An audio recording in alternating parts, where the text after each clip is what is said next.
Okay, so here we are. We're in now, and I'm looking for a place to fly, and not sure what I'm going to fly, except there'll be World War I airplanes, just because I enjoy them. And I'm a huge fan of World War I planes, going back to the Charlie Brown days when I was a kid. And Snoopy flew his doghouse.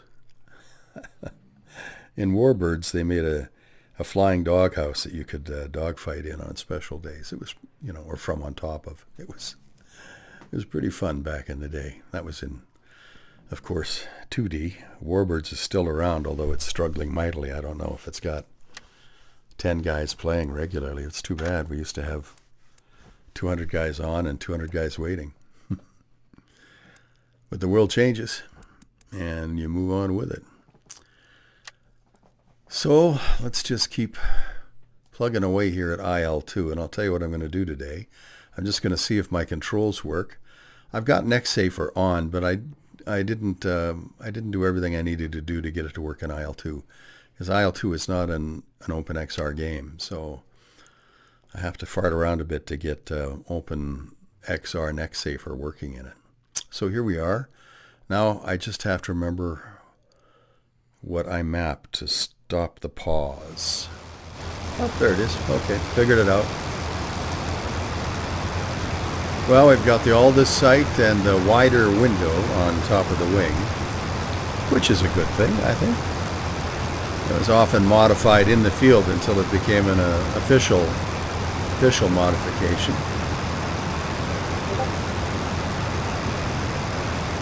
There's the enemy. I picked a DR1 because I'm overly ambitious.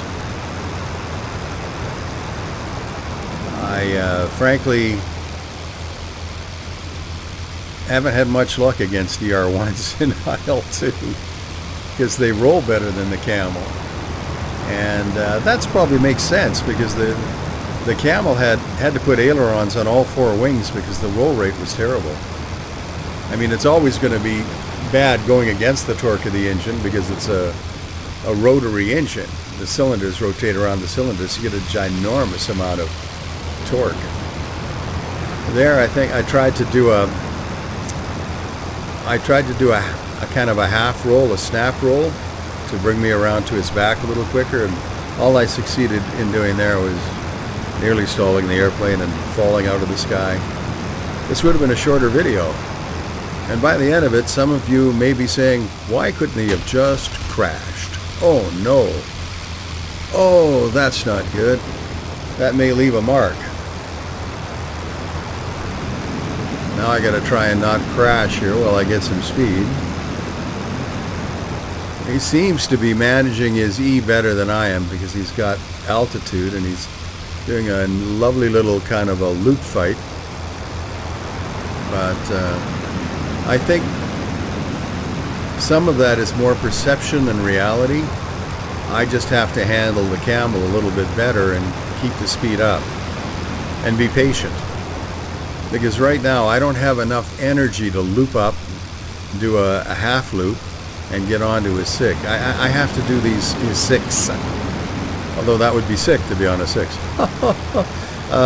I have to be patient. Like right now, I'm kind of in lag pursuit because I don't have the energy to pull my nose up and go to direct pursuit or pure pursuit. If I try to pull my gun sight ahead of him, I'll just fall out of the sky right now. I've got to just keep him from shooting me until I've kind of equalized our energy states.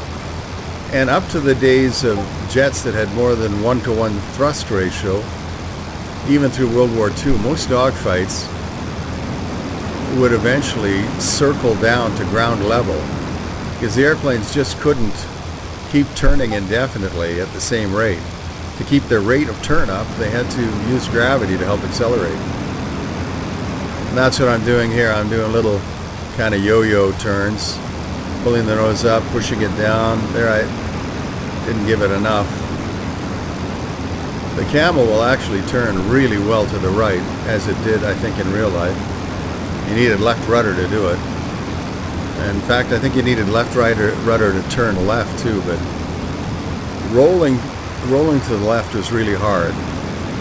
I don't think they're able to model that in IL2 as much as I'd like. the effect of the rotary engine's torque. Because all the rotary engines behave basically like inline engines, as far as I can tell. There might be a little more torque, but not a lot. But it's still great fun, isn't it? And it still looks good. I mean, for a game that was designed a long, long time ago, they've certainly done a good job keeping up. Now I'm sort of lost here and hoping that he's not on my 6, but he probably is. So let's just get some speed up and have a look for him. This is where I wish I had neck saver, because with neck saver I can check my 6. With my aging neck, and I'm over 60 now, closer to 70 in fact, it's very difficult for me to check 6. Even in a real airplane, it was hard for me to look behind me. So I really appreciate XR neck saver. Now if I'd had just a little bit more energy there, I could have rolled out of that onto his 6, but I didn't have enough energy, and here actually ran the engine out of gasoline because it's gravity fed. Engine stalled, and I had to avoid crashing again. So I'm still alive, but it's mostly by pure luck.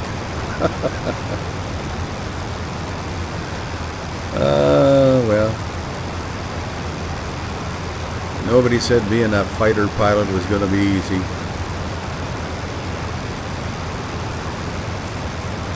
In real life, for me, just crosswind landings were challenging enough. I never felt the need to want to be in an airplane with guns on it.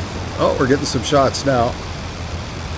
A little bit far out. Let's see if we can get inside point 1. Then I can hit them pretty reliably, I think, with this oldest sight.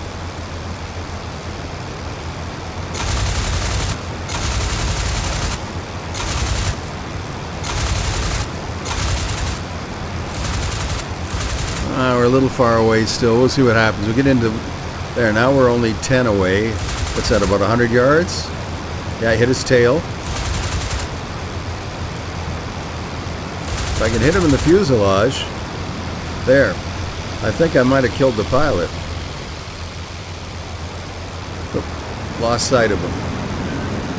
Don't want to crash now. You can't get so busy watching the guy you just shot that you lose situational awareness and hit the ground. Yeah, I think I just saw his airplane on the ground, but for the next 5 minutes in this video, I'm going to search around uselessly like a moronoscope. So, yeah, I keep flying over him, but I didn't see him when I was actually doing the video because he was too close to my body. I should have, or to the body of the airplane, right underneath it. So that's the way you kill a DR-1 when you're me. Just be really, really, really lucky. I quite like the oldest sight, but I think the ring and pin sight is maybe a little more friendly to use. It's more difficult. You have to keep the pin centered in the ring, but it's kind of fun, I think. It's like shooting a rifle with aperture sights. You just keep the front blade centered in the ring. Well, I guess maybe I'll look around for an airport here for a while, and we'll see what happens. I want to get a couple things off my chest here. I've been very sad the last few days with the world situation and Ukraine. I'm disappointed that the United States appears to be abandoning Ukraine. Seems to be of the belief that Putin is the good guy, which I can't figure out. But I don't want to get into that too much. Something that's closer to home is that my nation, Canada, appears to be under economic attack from the United States for no good reason, as far as I can tell. Which is really saddening to me. I mean, it's very sad because the United States is my go-to destination for vacations. I've got friends down there, family down there. I mean, I can't tell you how much I've loved my time in the United States. and how great Americans have been to me when I've been down there. Gosh, I went to Vegas, which is supposed to be a tourist trap, and the retailers were there right down to the pharmacist I had to visit. The retailers were superb and kind to me. And one of the pharmacists, in fact, had a map of Canada, and he'd put a pin in every location in Canada from which he'd received a visitor. So I thought, wow, there's a guy really taking interest in the world, you know? So much for ignorant Americans, right? That's a myth I like to destroy whenever I can. But this is not a myth. For no good reason, Trump is attacking his best friends, Canada. We've been allies for, gosh, over 100 years. We fought in 2 world wars together. The Americans were late to join in both, but that's understandable because going right back to George Washington, America's inclination has been to avoid foreign entanglements if they can. That doesn't mean that they don't mess about with other countries. They do, of course. All big nations do. But there's a strong sense of isolationism in the States that you can't denigrate. You can't make fun of it. They have a right to feel that way. But when they did join in World War I and World War II, that ended the war. So now here we are, having fought beside them as Canadians in World War I, World War II, Korea, Afghanistan, countless peacekeeping missions in the Balkans, and suddenly we're the enemy, and I don't understand why. Supposedly we're enabling fentanyl to cross the border, but according to the data I've seen, less than 1% of the fentanyl getting into the States comes across our border, and we've been toughening it up in response to Trump's concerns, which are legitimate. I think we do need to be tougher on the border. We've been working pretty hard at toughening up the border, but I really think that's not the issue. I'm not sure what it is with Trump, because you don't know exactly what he wants from day to day. I mean, and that's not to say I disagree with everything he's doing. I do agree with better border security. I do agree with controlling the influx of illegal immigrants.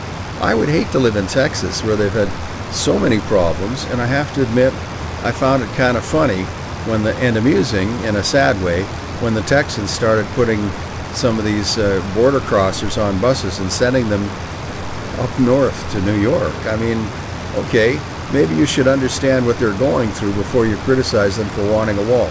Anyway, all that aside, I know I've always been a huge America supporter, because no nation was ever founded with better principles. Life, liberty, and the pursuit of happiness. I mean, I don't see how it can get a lot better than that in terms of ideals. And now they're destroying our economy, or trying to. Not Americans, one guy, Trump. And I don't believe it's for the reason he says it is. I don't know what the reason is, because if you take oil out of the equation, the trade imbalance is actually in America's favor by about $55 billion a year, which we're okay with. I don't know how we can have a real trade imbalance with the USA. Oh, let me shoot this guy. Attack. Oh, I might have got a piece of him. Don't hit the tree. Oh, too late. Hit the tree.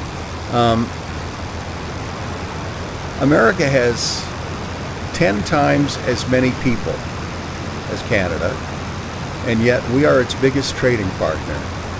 How on earth are 40 million Canadians going to buy as many American products as 300 and some million Americans will buy Canadian?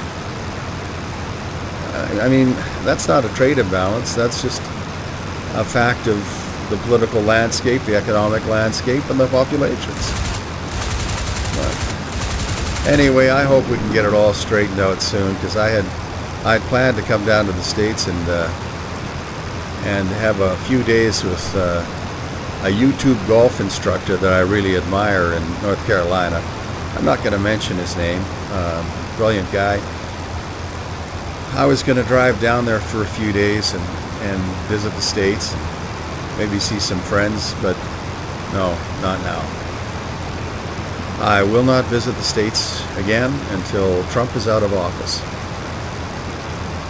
I think he is...